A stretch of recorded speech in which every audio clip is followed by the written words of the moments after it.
Assalamualaikum, halo semuanya, kembali lagi bersama aku Devi. Nah, di video kali ini aku masih bahas tentang soal-soal P3K perawat sesuai kisi-kisi terbaru ya. Ini aku akan bahas tentang kompetensi khusus part 3, di mana kompetensi khusus part 3 ini tentang asuhan keperawatan. Tips dari aku untuk menjawab soal-soal kasus itu kita bisa mulai dari membaca pertanyaannya dulu. Apa sih yang pertanyaan di soal ini gitu. Nah, kemudian kita bisa lihat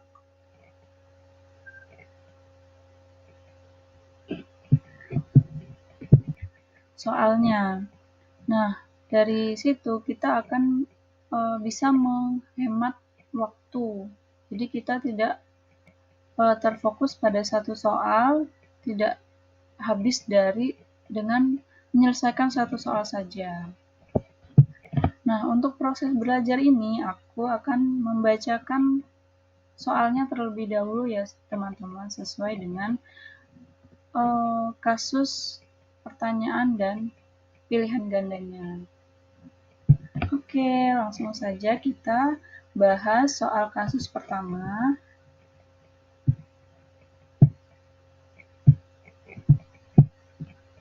Nah, seorang laki-laki berusia 25 tahun dibawa ke IGD karena mengalami kecelakaan.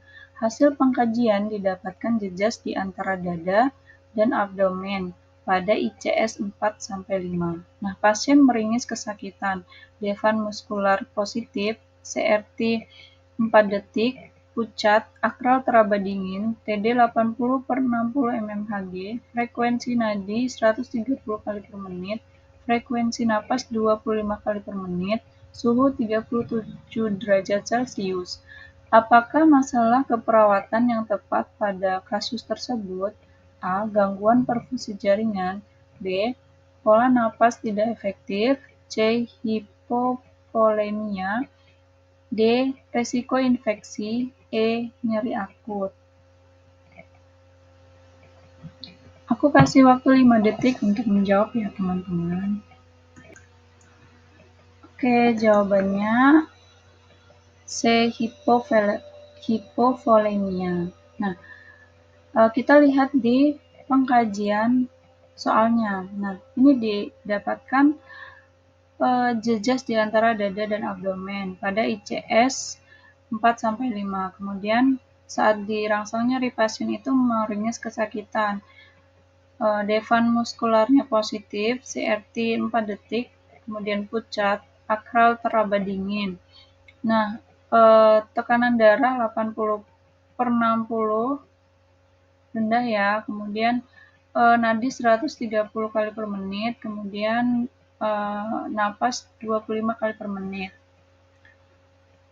Pasien ini menunjukkan tanda-tanda shock hipovolemia, yaitu ditandai dengan pucat, terus akralnya dingin, kemudian ada data CRT lambat ya, 4 detik itu lambat sekali. Kemudian tekanan darah 80/60 mmHg, frekuensi nadi takikardi 130 kali per menit, kemudian terdapat jejas di antara dada dan abdomen, dan terdapat akibat perdarahan atau ruptur intraabdomen, sehingga harus segera ditangani karena hal ini dapat menyebabkan penurunan cardiac output yang dapat menyebabkan kematian.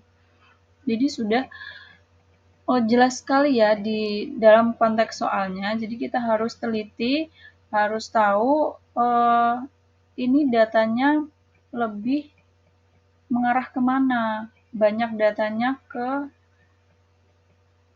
hipovolemia atau ke pola napas tidak efektif. Nah, kalau pola napas tidak efektif itu bisa dilihat dari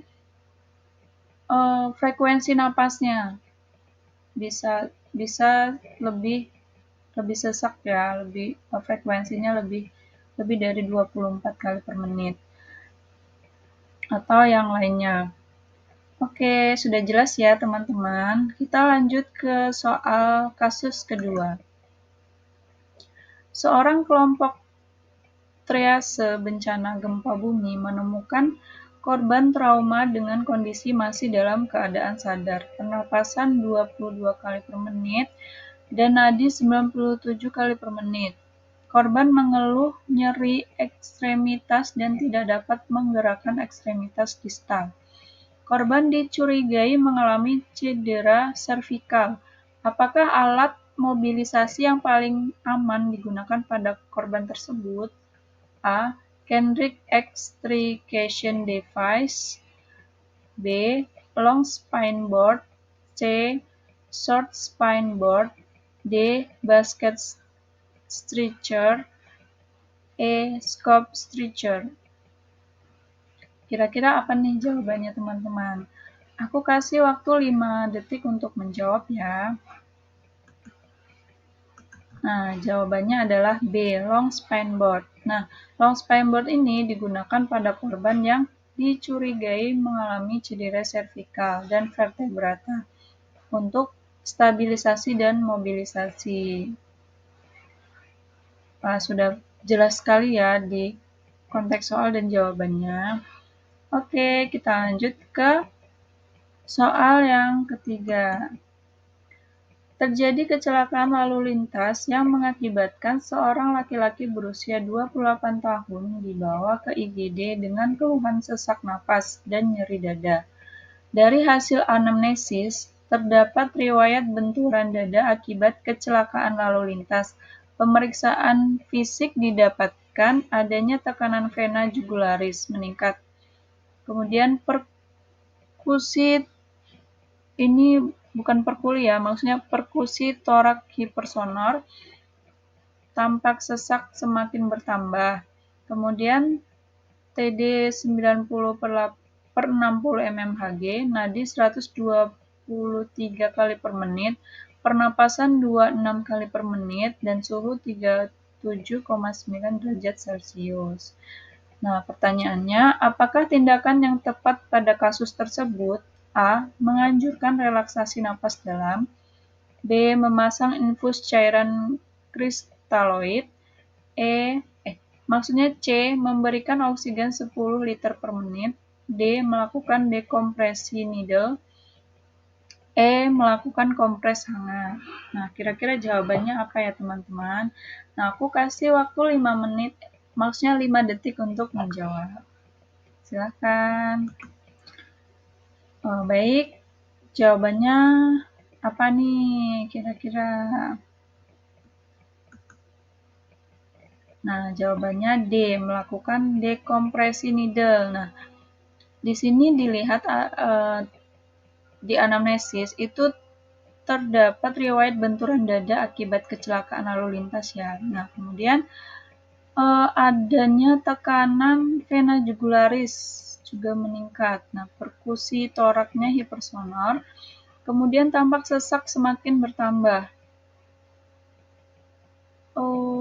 Kemudian ada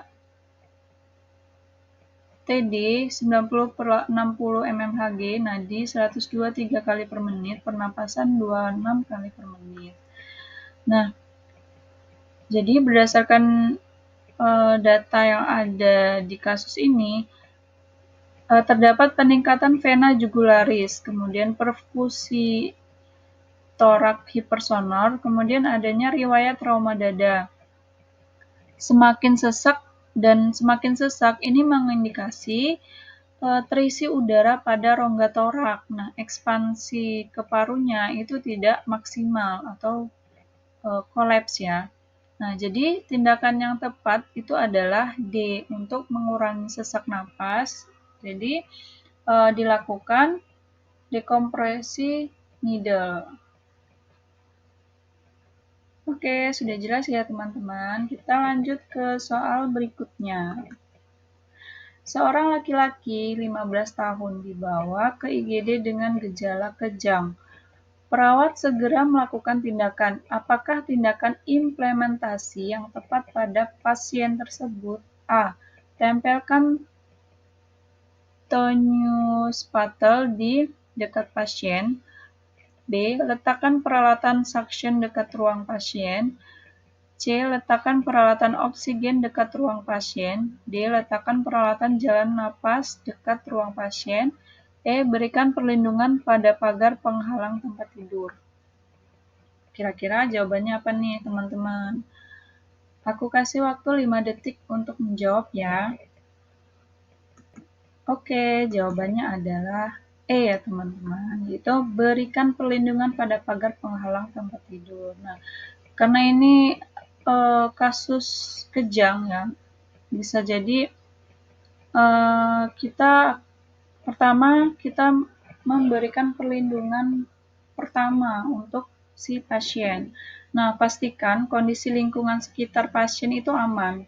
Jadi, jika kejang ini adanya gerakan yang tidak terkontrol dari pasien.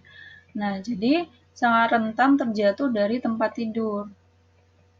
Untuk itu, pemasangan pelindung pada tempat tidur merupakan implementasi yang paling tepat dilakukan pertama kali. Oke, sudah jelas ya teman-teman. Kemudian kita lanjut ke soal berikutnya. Seorang anak berusia 8 bulan dibawa orang tuanya ke IGD dengan keluhan tersedak lereng. Pasien tampak sesak napas, tidak bisa batuk, sianosis, dan akral teraba dingin. Apakah intervensi utama pada kasus tersebut? A. Lakukan RJP. B. Lakukan back blow. C. Berikan napas buatan. D. Lakukan abdominal thrust. E. Lakukan Heimlich maneuver. Oke, aku kasih waktu 5 detik untuk menjawab ya. Oke, jawabannya adalah B. Melakukan back blow. Nah, pada konteks di sini itu usia anaknya itu 8 bulan. Tersedak lereng, kemudian pasien tanpa sesak napas, tidak bisa batuk, sianosis, dan akral teraba dingin. Nah, back blow ini yang paling tepat ya, karena tindakan ini utama yang dilakukan untuk mengeluarkan benda asing atau kelereng yang menyumbat jalan napas total pada pasien yang berusia di bawah 1 tahun. Nah, udah jelas sekali ya untuk intervensi utama pada kasus ini. Lanjut ke kasus selanjutnya. Seorang perempuan berumur 30 tahun datang ke UGD dengan keluhan sesak napas sejak tadi malam. TD 130/80 mmHg, pernafasan 112 kali per menit, nadi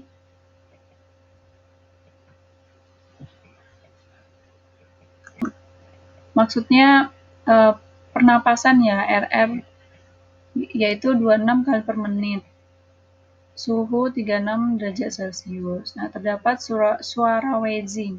Nah, gejala ini muncul karena udara yang sangat dingin. Apakah masalah keperawatan prioritas pada kasus tersebut? A. Intoleransi aktivitas. B. Gangguan pola napas. C. Defisit volume cairan. D. Gangguan rasa nyaman. E. Jalan nafas tidak efektif.